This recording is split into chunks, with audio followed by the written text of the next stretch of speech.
শরীরটা কি খারাপ লাগছে বাবা। উফ, মা তোমার তো ভীষণ শরীর খারাপ, তুমি একটু ঘুমিয়ে নাও। না রে মা, শুলে হবে না, রাতে রান্না করতে হবে। মা তোমাকে আজ খাবার বানাতে হবে না, খাবার আজ আমি বানিয়ে নিচ্ছি, কেমন? ঠিক আছে, আচ্ছা ঠিক আছে। তুমি একটু রেস্ট করে নাও।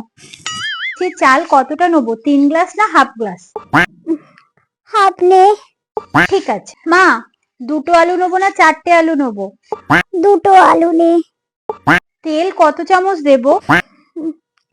2 ফোঁটা তেল দে। আরেকবার বলো না। ওই ডালে যে 5 ফোড়ন দাও না, ওটা কিরকম দেখতে, কোন কৌটে আছে?